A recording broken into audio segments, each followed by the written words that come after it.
welcome to the Church Office Podcast. My name's Gavin Smith, and it's a joy to welcome you today to this podcast and to the video. And I'm really thrilled to have Robin with us today. Robin Vincent from the CEO at Care for the Family. Thank you, Gavin. Mate, thanks for coming on the podcast. No problem. Not only is he coming on a podcast, he's kindly given us time in the studio. We've got flashy cameras. Mate, this place looks great. This will be the best video podcast I think I've ever done. So. It will make up maybe for the lack of content. Yeah. No. People can watch it and enjoy it. So thank you to everyone here at Care for the Family and making this happen. No problem. It's a thrill to kind of link up together. And I really wanted to interview you, Robin, because you've got so much experience of leading people, managing people. I know you work for Care for the Family. You've got 85 people who work for you here. And so it's great to be able to come to someone like yourself and say, right, help us church administrators to lead our teams better, to think about how we can sort of grow in this whole area. So that's the kind of topic for today's podcast, and we're thrilled to do that. Before we get into it, tell us a little bit about your involvement here and your history, because you've got a background which just is all about people, all about teams, leadership. And so, tell us a bit about your story. Okay, so I began my working life. I was considering a career in the armed forces, but in the end I chose the police. So I finished a degree and chose the police. So I then worked in the police for a while. Had two stints in the police with fraud investigation for insurance companies in the middle of that, working in the insurance industry. Yeah. And then I eventually left all of that behind. I'd been always involved in church planting, starting new churches around the UK, my wife and I. And I therefore went to work full-time for one of the churches that I'd started and been involved in starting, and then eventually moved to Wales with the intention of starting another church, and found myself therefore in Care for the Family. Yeah. And then about 5 years into working for Care for the Family, I joined the leadership team of Care for the Family, became a director, and then about 2 months before COVID hit, I took over as chief exec from Rob Parsons to lead Care for the Family, and stepped away from the church stuff. Yeah. So I think that's what you're asking. Yeah, I think it's great. A quick summary of my background. Yeah. Police, fraud investigator, you've been a pastor, church planter. Yeah. I mean, the fact that you've been involved in church so much is great, because you're going to understand the context and be able to help us apply this whole topic well. And then just, everything that you do day to day here is great. So tell us a bit about Care for the Family and what you guys do. Okay, so Care for the Family is nearly 35 years old. Brilliant. And it was really set out to stand and support families, both in the good times and the times of difficulty, both being important.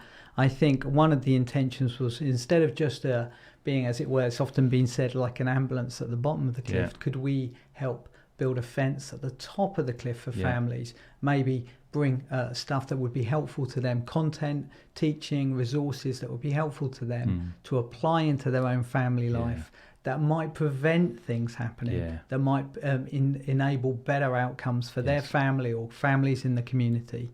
So Care for the Family's always had that as its intention, to be preventative.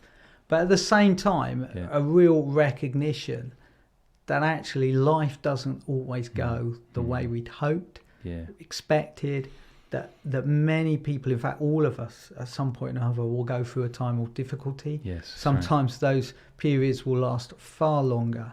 And so Care for the Family really wanted to make sure as well that we set up support and provided resources and stood with people when they're going through those difficult times. And so Care for the Family does, as well as therefore providing resources and content that encourages and strengthens families around marriage, parenting, relationships, bereavement, but also just to stand with people when they're going through the hardest times as well. No, that's excellent. And you'll probably, if you're listening to this on the podcast, you probably would have come across projects like, Who Let the Dads Out, which, we've been involved in at our church.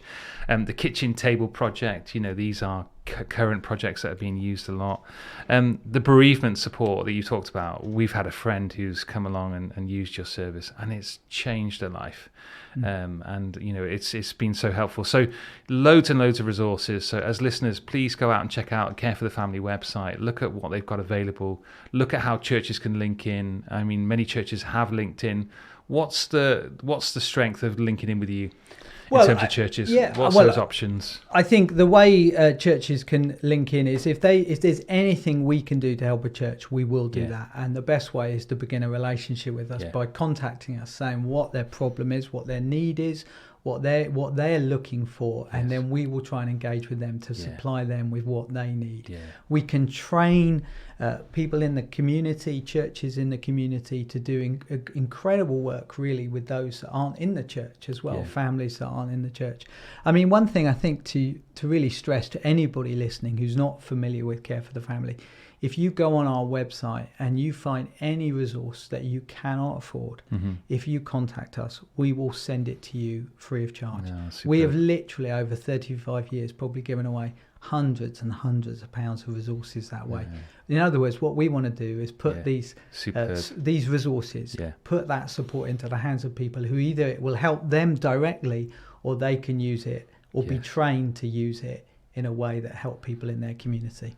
Great. Well, listeners, there's an open invitation there, so please get in contact with Care for the Family. Well, let's get on to our topic today then. So leading people, managing people, you've probably done that across all the different backgrounds and jobs that you've got. Have you got any sort of key things that you will go to, key practices that you think about when dealing with people that you just think would be helpful for a reminder for our guys? Well, I suppose, we were chatting about this briefly before we started recording, and one of the things I said is, in many ways, it's not particularly complicated dealing with people. First of all, remember the principle, treat people as you would want to be treated, speak to people as you'd want to be spoken to. That doesn't mean always that you want to be, it all has to be softly or nicely. Sometimes challenge is required, so I think that's important.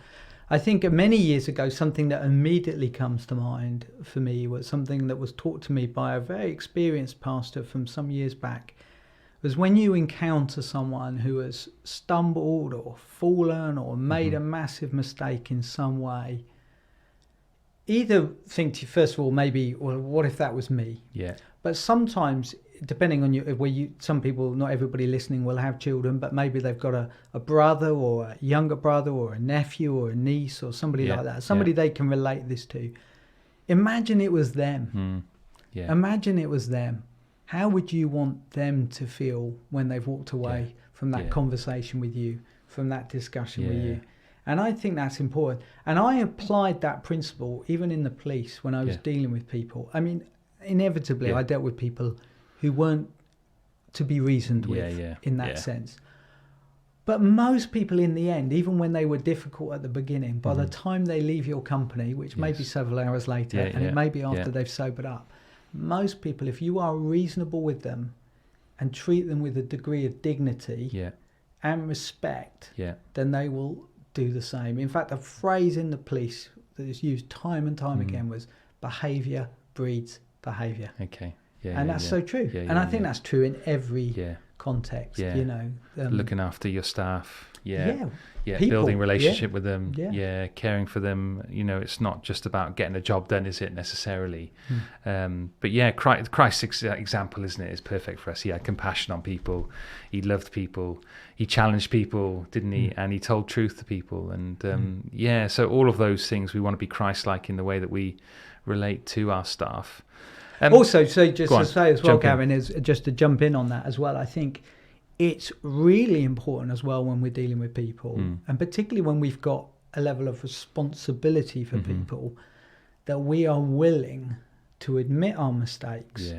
And also with the people that work closest to us, I think we should, if we can, and I do this with several people who work very closely with me, not people that are my peers in terms of authority, but people who report to me. I've often said to them, tell me my blind spots. If you're the people who work closest with me and report to me and you don't tell me my blind spots, what chance have I got?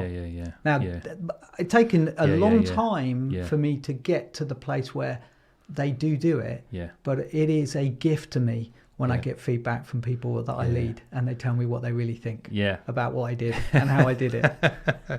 It's so helpful. I mean, it enters into the conversation of culture here, haven't we, what we're talking about? So if you lead yourself well, you can lead others. If you an example of good behavior and you treat people well, then others will treat others well, and it spreads, doesn't it, this idea? So you've got 85 staff in Care for the Family. How do you create the right structures and things in place for team development, for individuals to be developed in the team? How do you start to kind of put some of that stuff into practice? I think one wants to always create an environment where people are allowed to take initiative, and people are able to make mistakes. You need the conversations that can be had then when the mistakes are made as to why was that a mistake, and you need to have the teachability in the people who have made the mistake to go, oh, I can see that now. But if you create a culture of fear, then people are so afraid of a decision and so afraid of making a mistake that they don't do anything. They always and I said, if you're going to give people accountability for their work, you need to give them responsibility for it. If you're not careful, if you give people the responsibility but you make all the decisions for them, then effectively they're not responsible. They're not responsible. So I think that combination of accountability and responsibility goes together.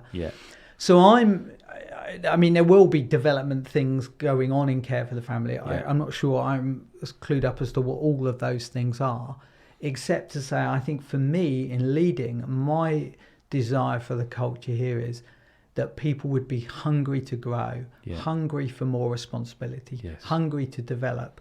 And therefore, I'm of the view that I would want people to have the initiative to come forward and say, I think this would really help me. I think this training would be really good for me. Can I do it? These are the boundaries we might lay down to make that possible. But I think I would always encourage that.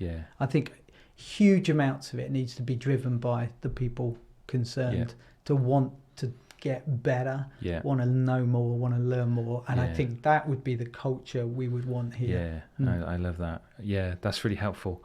In terms of other cultural things, have you developed a leadership team? Was that something that when you first started you wanted to strengthen in Care for the Family and just bring a little bit more clarity? Because people talk about organisational clarity and teams and having those structures in place so that everyone can kind of find the place where they fit in an organisation.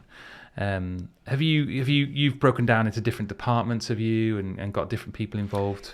Yes, I certainly, as you're asking these questions or talking about these things, I mean, I have been in organisational leadership in one form or another, both obviously in the police. I been part of a social action project in Swansea, leading the church, and now here in Care for the Family. I'm very mindful. I've been doing this for over 2 decades at least. I don't want to get to the third decade at this moment. I want to still feel relatively young. And you suddenly become aware, very much so, that not everything that one has ever done has left a sweet taste in everybody's mouth. So number one, right? So I don't suppose anybody that would have that is listening, but you are aware that not every decision you make is popular, and not every organisational shaping that you do is everybody's giving you a high five as you leave the building that day. I think organisations now have to change more often than they did. And that's a good point, isn't it? Yeah. I think the challenge is, as an organisation grows and changes, the degree of competence and the character should always be the same in leadership, but the need for growing competence will always be present, won't it, in an organisation that's growing. As a Care for the Family, we've got effectively 3 departments presently. We have heads of department, and then above that, so to speak, in terms of a reporting structure, we have a senior leadership team. But that leadership team is also in a period of sort of transition. And what I mean by that is that we talk about that quite openly. I am, well, I'm not now. I was, when I came on the team, the youngest person in that team. And we are just trying to now lay some foundations for the future of Care for the Family and make sure that we've got a leadership team that can take us into the future. And my colleagues know that. We're not putting a timeline on that. We just know that we need to think about the future as much as we consider the present and lead in the present. And then each head of department will have a variety of teams placed in it. We try and give a level of continuity to the departments so that it kind of works. They work somewhat independently.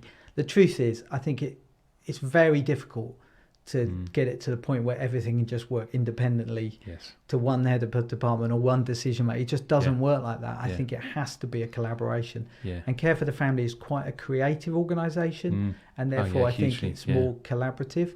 But not only that, and just to add really, I suppose, that in a world where digital and technology are also prevalent, and also we've got a lot of data, you have to work alongside those department. You have to think about all that stuff as well. So it's a bit like a church leader can get up and, I don't know, preach on a Sunday, but there's a heck of a lot of organisation that goes on behind the scenes just to make the people even in the room comfortable. No. It's a team effort always. It is a team effort. Yeah, absolutely right. And I guess there's a step before forming teams and creating teams is this kind of what's our organisational purpose, and what are some of the essentials, and we're talking about change here, and the organisation constantly changing. And one of the exercises I recommend for listeners to do is, and we do it with churches, is to kind of think about what do we need to continue, like what's essential that we do coming back from COVID, what do we need to stop actually, and what do we need to start, and put things into those three categories. And you find that actually that there are things that we don't need to do anymore because things have changed. And within that, then you've got people that move, don't you, into different roles, and there is constant change into actually, right, what do we need to do now going forward for the future? And so some of these exercises are useful. And I guess people that do them with the teams and work through these kind of questions, they see the most amount of fruit, don't they, I guess? As you take your team on a journey coming back. Have you done stuff where you've pulled all the team together to think about your purpose and how you position people, best places and things like that? Yes, to a degree, yes. So here's what I think happens. And I think this is what happens in Care for the Family, I think. 3 times a year as a senior leadership, we will go away and we will spend a couple of days together. Yeah. Now, I realise depending on your circumstances, on how easy that will be for you to do. Yeah. But the principle being we at least have one day where we're neither coming nor going, where we can just get time together. We try and pace that really well. So we slow down. I think that's a really important thing. And then we try and identify the topics that we need to take a bit more time to chew over. Often we will make a decision when we talk about it that day, but we'll sleep on the decision and we'll just revisit it the day after. So there's that level of conversation, which will be a very high level strategic conversation. I think, though, when you then trying to come back and think, well, okay, how do we implement that? There are still many questions you don't have the answers to, and there are many obstacles en route that you can't even see because you're not necessarily in the detail of it. You then need a conversation with the next group of people that you need to start to talk about this with, so that there's a lovely book by John Kotter, Kotter, and it's called Leading Change. And I've never forgotten it. I'm not very good at remembering all the books I've read. But this guy wrote a book called Leading Change.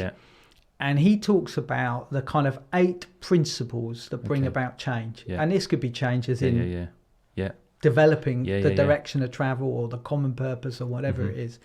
And one of the things he says in that, which is a funny little one of the 8, but it's funny how I can remember it still because it's an odd phrase. He says you need to build a sufficiently powerful guiding coalition. In other words, all the principles I think are in the book of Nehemiah. Effectively says we need to get a group of people here that are on board with this in order to implement it. And I think, therefore, to take people with you, not only to take them where you want to go, but also to ensure that you get to where you really need to get to, you do need to do it sort of step by step.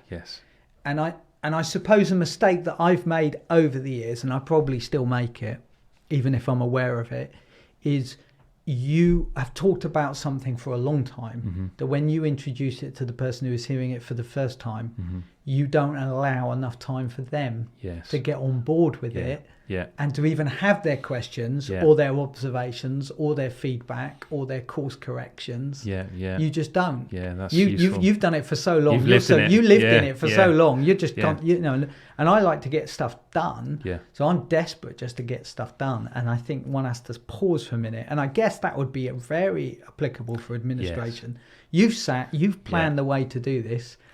And now you're communicating to volunteers. Yeah, you know, and they're just going to get around their head. And somewhere, there will be, sometimes you want the character of the people who are being led. We're all being led by someone. Yeah. To be sometimes just, I'll just lean in and serve. Yeah. I mean, I'm not leading in the church I'm in now. And my job is to be led really well.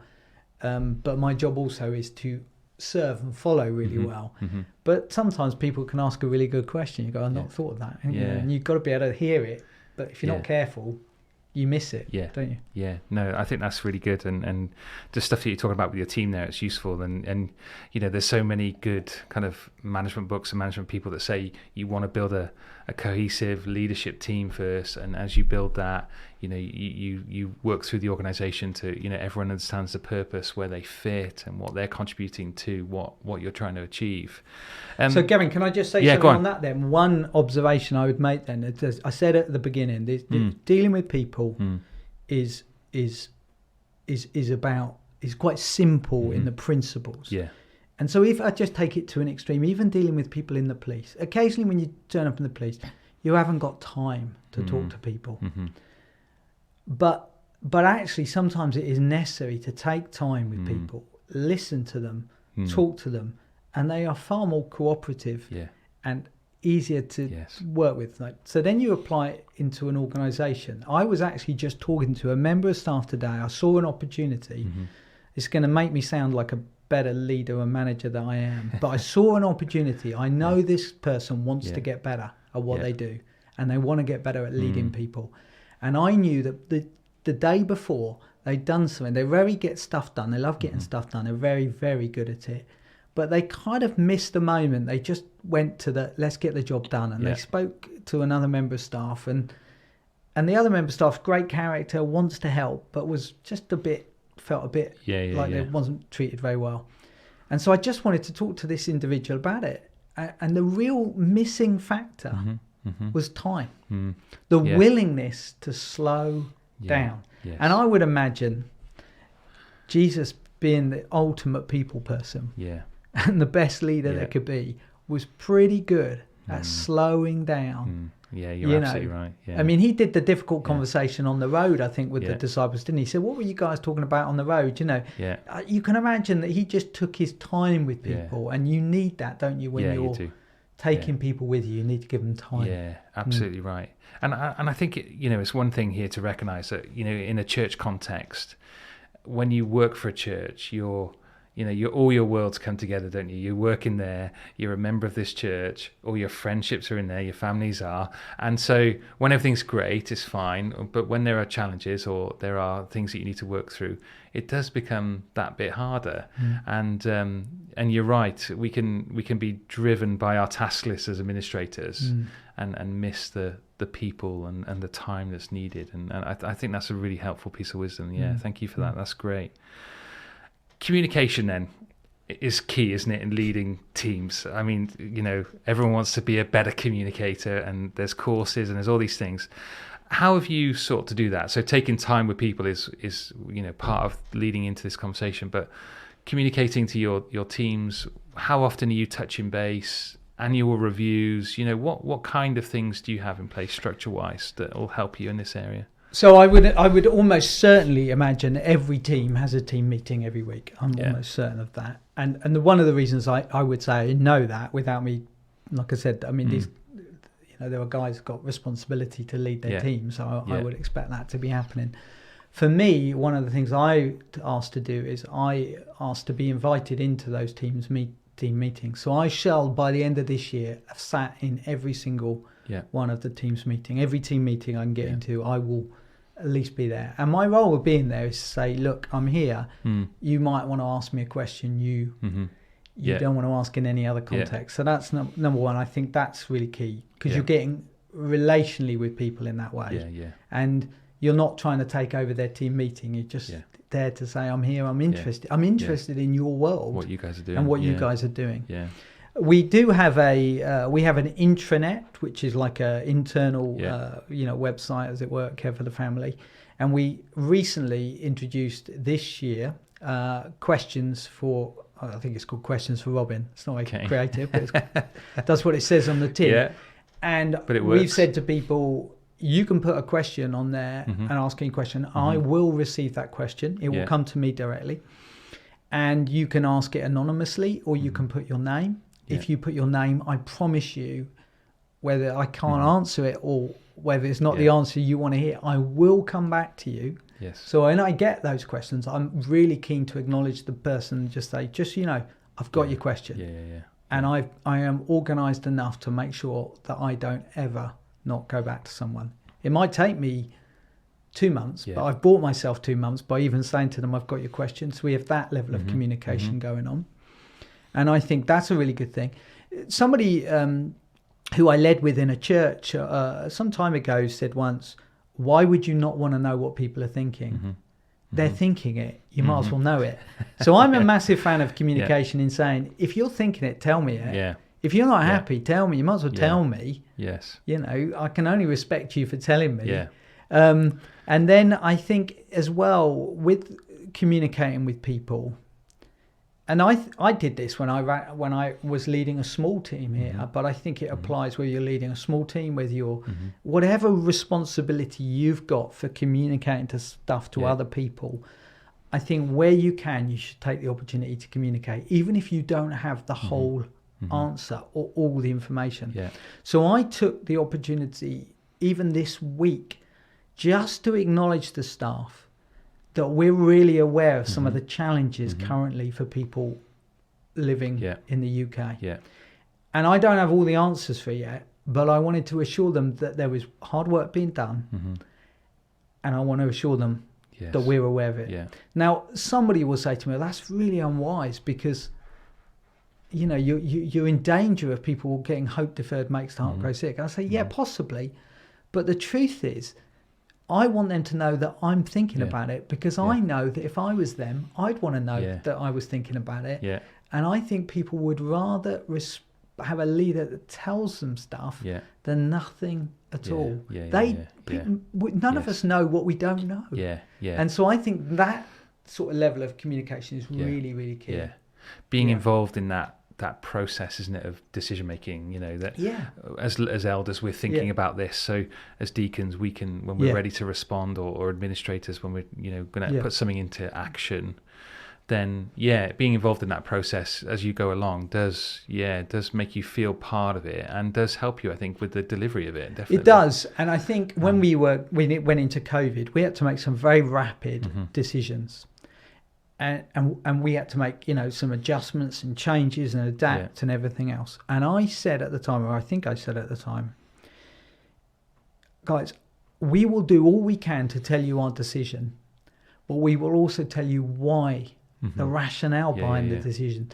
It may not be that you'll agree with it, but you'll understand the logic that was applied to get to where we got to. Yeah. And I'm not naive enough to think that when I've had to make a really tough decision, that the person who ends up being the person that doesn't benefit from that tough decision, whether it's it's like criticism, or whether it's I don't know, the end of a fixed term contract or something, I'm not kidding myself that they're there going, oh, Robin's such a lovely bloke. I get that.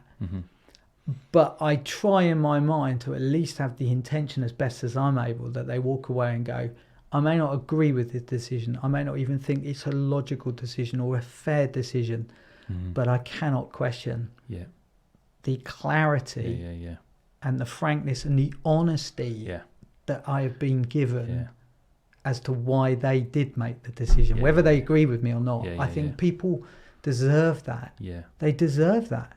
Yeah. And when you do that consistently as a leader, and I think this has probably been put into me, even with the small exposure to the armed forces that I had, to use that phrase, then people will follow you a lot further into far more uncomfortable territory because at least they know where they stand. Yeah, no, that's really helpful.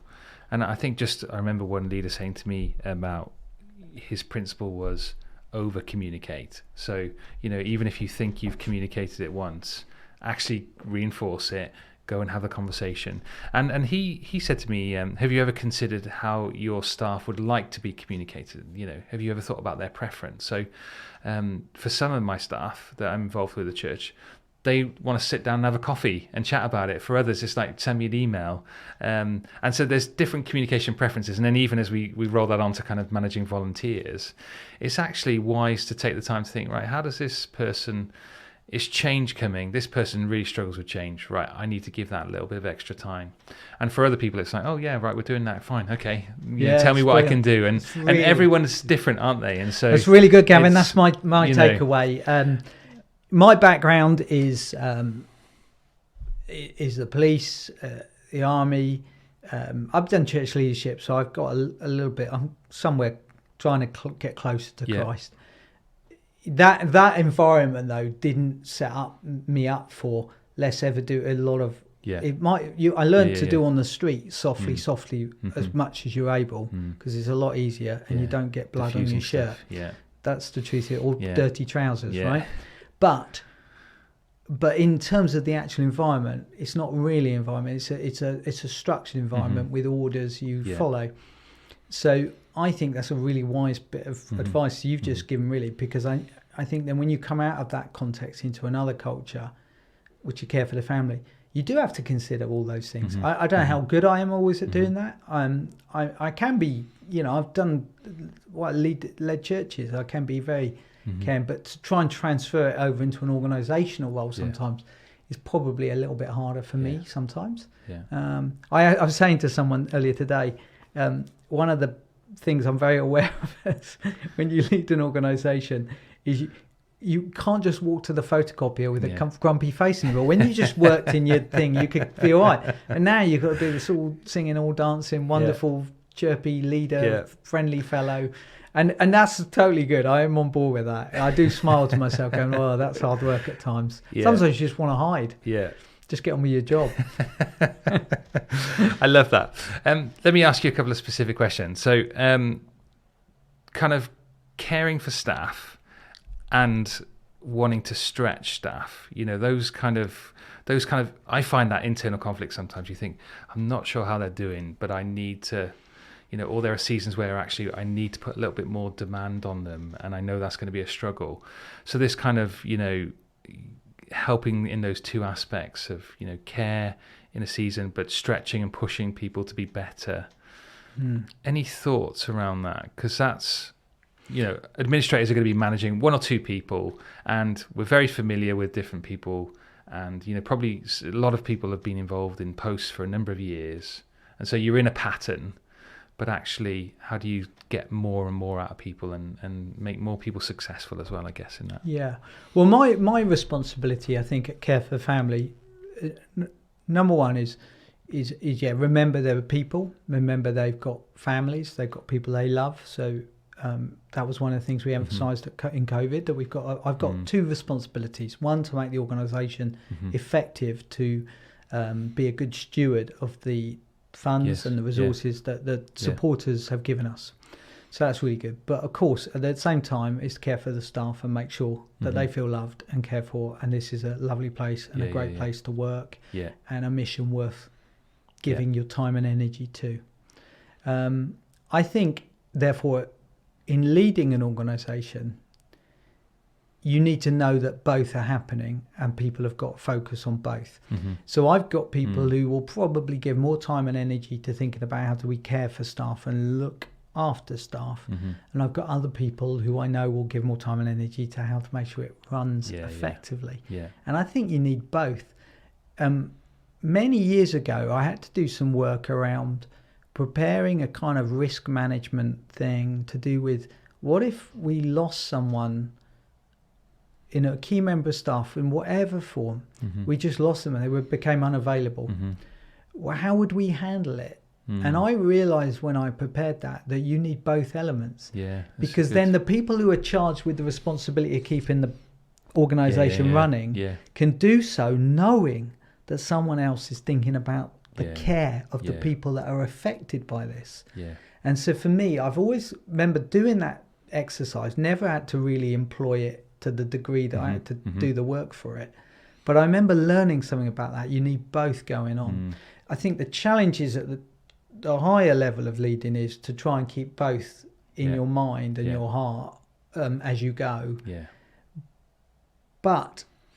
And somehow you need to do that. There's a tension to manage. You're never going to get rid of that tension, are you? No, I agree. Yeah. You know, but you do want to know at the end for me, I tell myself this, when I as best as I'm able, there's two things I make sure on this. Best as I'm able, when I meet Jesus, he might say, well done, good and faithful servant, come and share in the master's joy. So I've cared for people and I've led well and handled the talents I've been given. Yeah. You know, I think that's a really, really key thing. Yeah. And, you know, Rob Parsons has taught me over the years, when you're communicating, never say two things, because now, for love nor money, I cannot remember the second thing. It will come back to me later tonight when I reflect on this podcast. So let me ask you another practical question then. So staff reviews. I mean, I've met some churches that don't have staff reviews, and, you know, we tend to use them sometimes. I know other organisations are absolutely rigid. They'll do monthly supervision and you know, annual reviews or appraisals. What's your take on that? Because it is quite mixed, and I'd be interested to know what your thoughts are. I think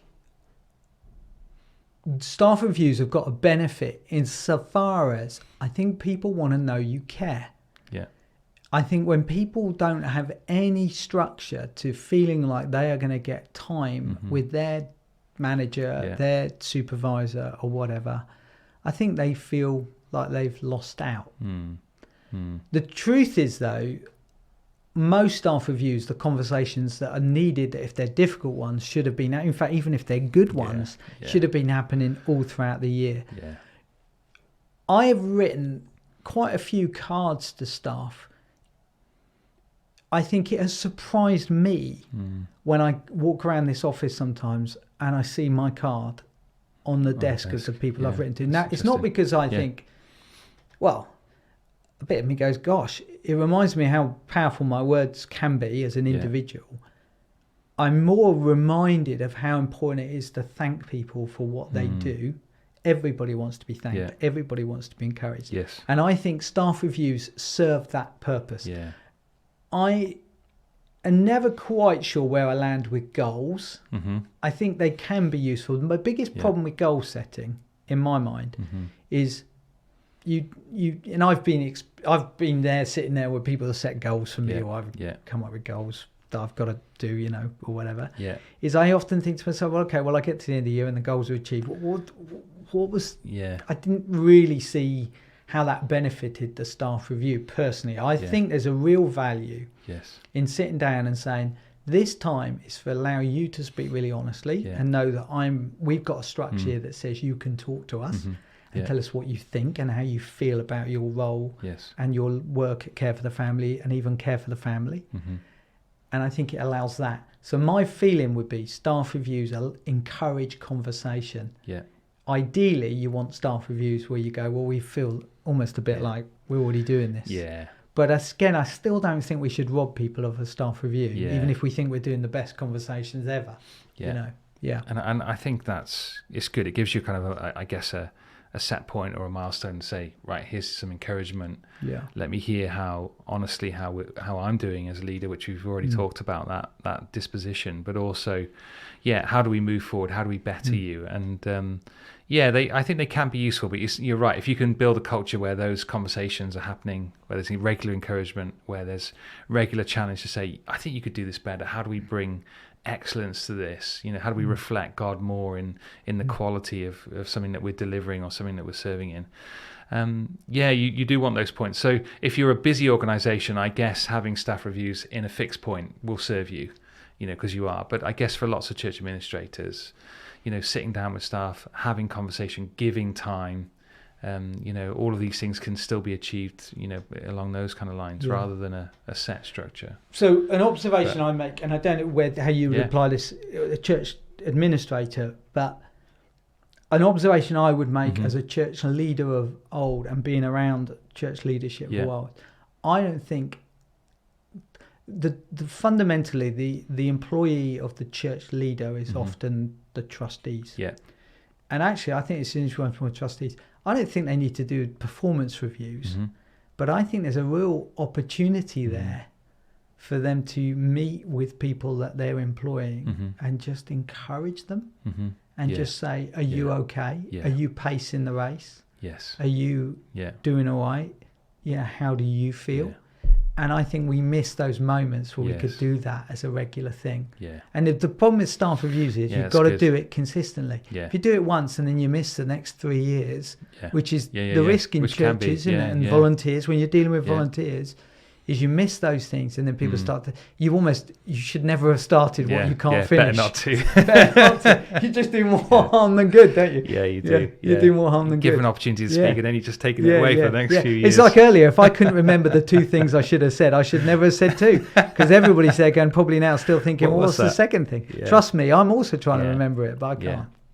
Now, you've opened up a small bit of conversation there about trustees stepping in and seeing how people are doing, and if you're a trustee or a treasurer or someone on maybe another role that's happening behind the scenes, which is crucial, check in on each other and see how each other are doing, because it kind of leads a conversation into burnout and how do you protect staff from burning out. And we talked a little bit before, didn't we, about capacity and Any thoughts about looking after staff in that way? Because churches have got visionary leaders, they've got loads of ideas, they've got no idea how to actually, what it costs to deliver something. We just started feeding people, sort of 450 people on a Sunday, and you might think our elders might be thinking, oh yeah, that'll take a day to sort out or something, but they've got no idea of the how complicated it is, and all the food hygiene and all the thinking of how we're going to get people through this food, and all of those aspects and all the teams that we need to do it.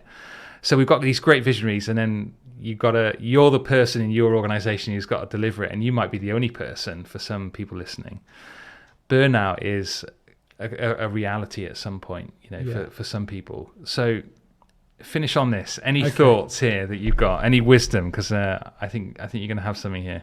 Okay, so first of all, leading people, you have to be secure, and I would say I got this from somewhere. Can't remember where I got it from, but you're not there to be the smartest person in the room. You don't have to be. You just have to be secure and be you. And the relevance of that is then when you ask somebody else to do something, you have to recognize you might not be the smartest person actually executing the plan. And you can be secure in that. You don't have to prove that you've got it. You know everything about everything, because you don't. It's just not possible, is it? Yeah. So then when you ask somebody to go and do something and they turn around and go, this is a bit harder than you think, I think there's a real responsibility to kind of go, okay, let me try and digest what I'm being told here. And I think that's really crucial.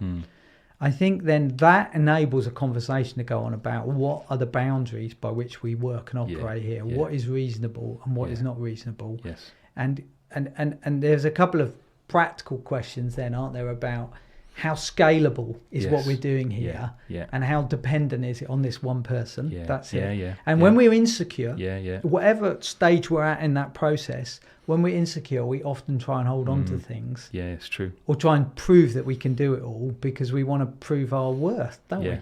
Yeah. We want to prove our worth. I think that's going on. And so you've got to be prepared to kind of go, you've got to battle with that and get to a place of security and go, this is okay to pace this and slow it down or limit it or put boundaries around it or ask for slowing down or whatever that may involve. The phrase, I listened to one of your previous podcasts and it was on capacity, and the guy was talking about motorways and using that analogy. Well, my background, as I've said, was the police, and advanced driving was part of my training early days. And one of the bits of advice I was giving you is you always drive the car at 80%. Even when you see these cars flying along the road, the really good drivers will be still driving at 80%. You'll be thinking, wow, that's fast. But the reason for that is if you don't give 20% spare capacity in the car's power, then when you hit a hazard, you've got nothing left. Got nothing to do. Respond. So I think that's a good principle, not only for living. Easy to say, harder to do. Depending on your makeup. And some people actually can go a little bit bigger capacity, and their 80% is different to someone else's 80%. And that's a good bit of observation I'd make then on that is remember that don't put a burden on someone else for something that you've been given grace to do. So you've been given grace to do like 15 things really well. Well, don't expect everybody else to do 15 things really well. Don't put a burden on them when you've been given grace for it. I think that's a really key principle. So I think the key to any kind of project, probably to do it really well, I'm not sure again how well I've applied this always, is you're trying to probably say what is a 80% performance that allows us a bit of a buffer to react to illness, crisis, unexpected problems. The oven breaks if you're delivering food. You know, what do you do? How do you deal with that? You know, and also to allow for that moment when somebody turns up and they just want to talk and they want to cry, and you're so busy. This is an inconvenience now, isn't it? And that's not helpful really. So I think those would be my observations. I think on that. Yeah, I think that's right. You know, thinking about staff's capacity, what we're asking them to do, regularly reviewing that, checking in on them, regular checkups, all these things make a difference, don't they, to getting the best out of people, setting them up for success, and working together. There's that team. We're all in this together. And so let me take that from you today, so you've got a greater capacity. And I think on the capacity report, you know, if you're thinking about a church office, one of the things on that podcast was, you know, when someone's serving in reception, don't overload them with work, because the phone's constantly ringing and you're getting interrupted, and someone's, you know, text you and they're in crisis, and you have to respond to these things. So give people that grace to be able to kind of run at 80% capacity. And there are some times where actually, you know, you talk about Nehemiah, we're all going to have to do this wall today, and it's going to be full on, and it's going to be hours and hours of work. And so we're all going to be, you know, working as hard as we can. But then ensuring that people get their rest as well, which is another important aspect, I think, is how people take their holiday, making sure that they don't just, you know, waste it, or don't just you know, transfer it over to next year. But and that's always a challenge. But the more you can do that, the better. I had, again, there were so many different people with so many different capacity levels and pressures. During COVID, we had several times we gathered some key staff who were, when I say everybody's a key member of staff, what I mean was they were doing key roles at that time that were linked to COVID, on COVID response. And we got them in a meeting, really just to say, we understand that you're operating at a level now which is unprecedented in terms of the demands on you, both at home and here, and we care. And you need to know we care. And we can't do all the stopping for you. We can't put all the boundaries in for you. And actually, we're in a difficult place because we need you to do some things. But at least have the conversation. And I think we did that relatively well. But again, organisationally, it's key. If you say that, and then you say, we're going to check in on you in 2 months' time, see how it's going. Well, make sure you've got that. You know, otherwise people just go, well, you know, after a while people cease to believe what you say, what you're going to do, you know, and say what you're going to do. Mean it. That's really helpful. That care of people, that honesty, those honest relationships, building that culture, all the things that we've talked about will help teams thrive, will help you thrive. And, you know, ultimately the gospel will go out because, you know, people in their churches are doing their best and are always pursuing excellence. So I love that. So if you're a church administrator, thank you so much for what you're doing and the difference that it makes behind the scenes. And you may not have anyone in your team that recognizes you, that's checking in on you, then don't do this on your own. You know, link into a church administrators network called You Can, you know, speak to the church office, there are people and places where you can go to get that kind of support and interaction. So Robin, thank you so much for your time, mate. We could sit here all day and talk, because you've got so much experience, and being able to apply it to the church, and also just to learn about what you're doing here at Care for the Family is brilliant. And keep going, because these resources are great, and we've seen them and have used them, and they're excellent. So thank you, Gavin. Listeners, if you've got any questions on leading people, you want any follow-up, then please get in contact at questions at the church office. We would love to interact with you. And please check out the blog. Nigel Ring's done a blog for us on people first, and really what Robin's been sharing has been so much around that. Let's put people first, let's care for people, let's get the best out of people. So, mate, thank you. No problem. Great. Pleasure. We'll see you again next time on the podcast. Goodbye.